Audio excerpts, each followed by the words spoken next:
Çanda Mezopotamyayê çandeke qedîm û xwedî bingeheke têr û tije ye.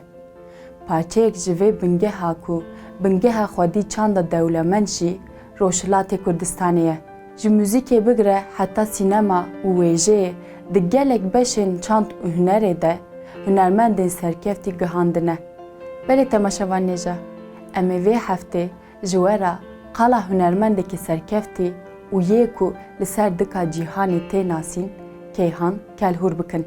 Kelhur hunerwerekî Kurd û virtûezekî kemançeyê ye. Stranê xwe hem bi Kurdî hem jî Farîskî distirîne. Keyhan Kelhur di sala 1963 de li Tehranê hatiye dinê. Di hevsaliya xwe de ji Ahmed Mohajer perwedeya bingehîn a mûzîkê digire û li gel vê yekê ji gelek mamosteyan perwerdê digire. Kemençe, sêtar û gelek amûrên mûzîkê lê dixe û vokalîstiyê dike. Bestekar e, wekî zanyarê kemançeyê tê nasîn.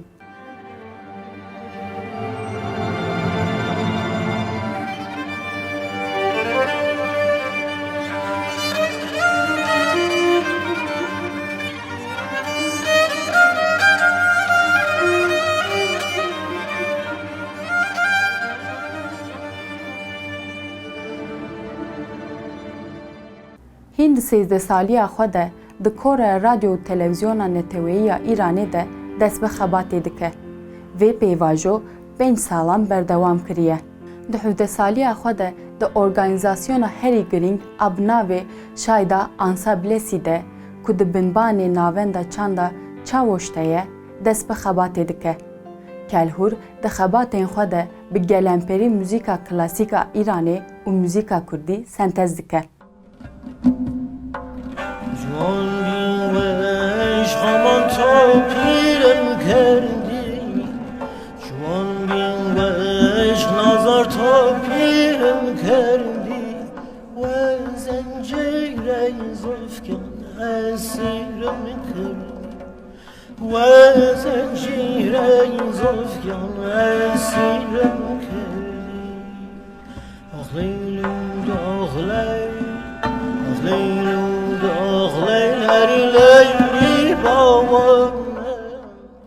Hunermend li Roma û Ottawayê perwedeya mûzîka klasîk a Rojavayî digire.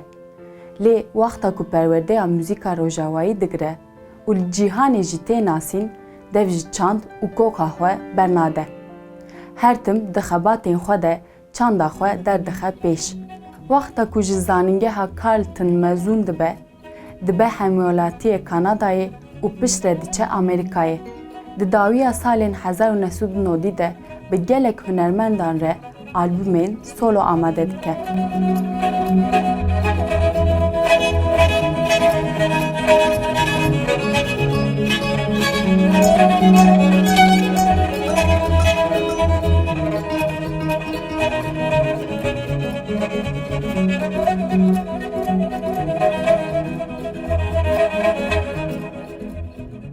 Kelhur, Muhammed Rıza Şajeriyan û Şahram Nazarî ku vokalîstên navdarên Îranê ne, ji wan re kompozîtoriyê dike.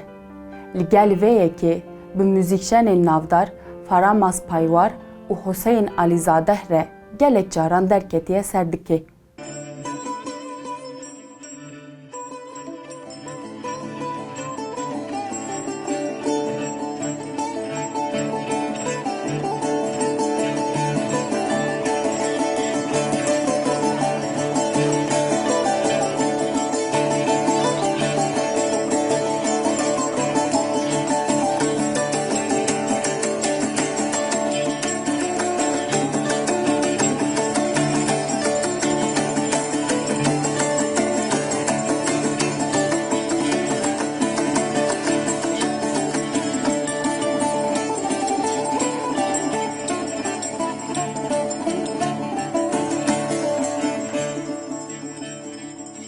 Di sala 2000 de bi Muhammed Rıza Şajeriyan re albûma Night Silence Desert derdixe.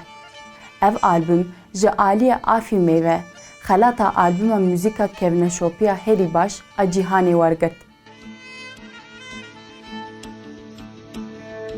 دلم دردی که دارد با که گوید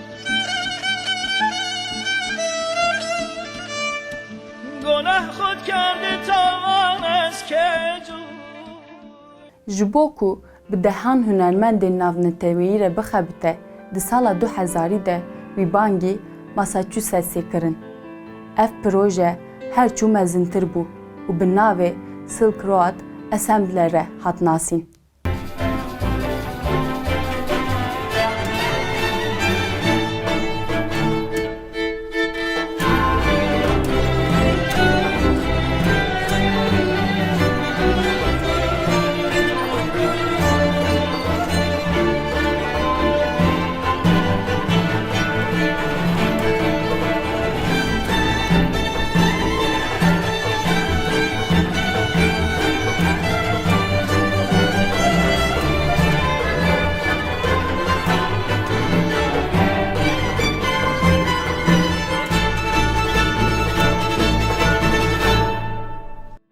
Di berhemên wê di sala 2004 de dibe berbijarê xelata Grammy'ye. Di 2017 de bi hunermendê wiyolonselê Yo-Yama re albûmek çê dike û xelata Grammy'ye werdigire.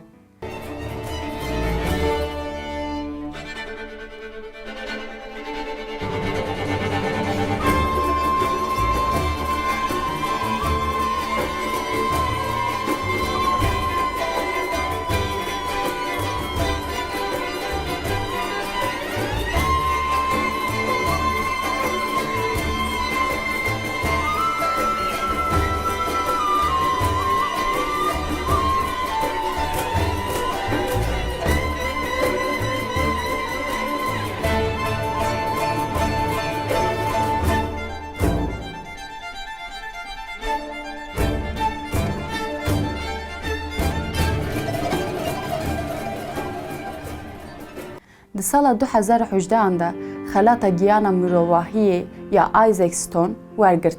Di 2019 de jî di fuara müzîka Vomex'a cîhanî de xelata hunermendê salê wergirt.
Li Tehranê bi zoreh Sultanabadî re hevdûnas dikin.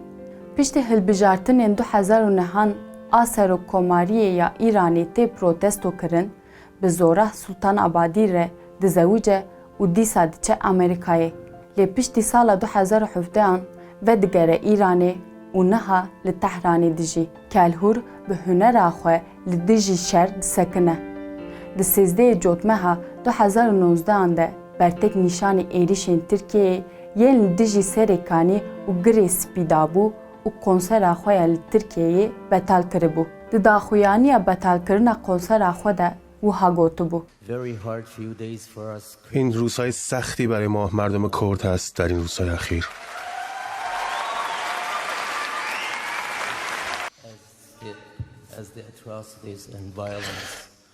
خشونت و جنگی که علیه ما راه افتاده در شمال سوریه و مردم بزرگ کرد دارن رنج میکشن زیر سرکوب و ستم و البته این کشته های بیشتری خواهد داشت، آوارگان بیشتری خواهد داشت و مشکل پناهندگان بیشتری خواهد داشت. شما بگید که چی بیشتری خواهد داشت و مشکلات بیشماری که اون منطقه از جهان باهاش روبروه. اما ما می‌دونیم که بعضی سیاستمداران این چیزها رو نمیفهمند.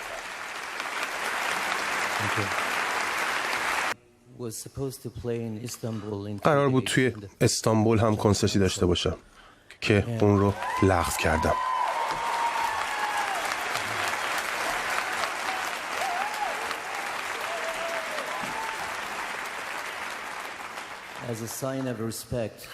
به عنوان نشانه احترامی به برادران و خواهران کردم و به عنوان آخرین قطعه به زبان کردی اعلام میکنم، این قطعه رو میخونم برای بچه های کرد که حالا در این جنگ هستند و امیدوارم روزی در دنیای زندگی بکنیم که در اون خبری از جنگ نباشه و همه بدونیم، مطمئن باشیم که همه بچه ها در بستری آروم میخوابن. من نمیتونم حرف بزنم، واقعا کلام دیگه ای ندارم که بگم و این قطعه آخر رو تقدیم میکنم به کودکان کرد.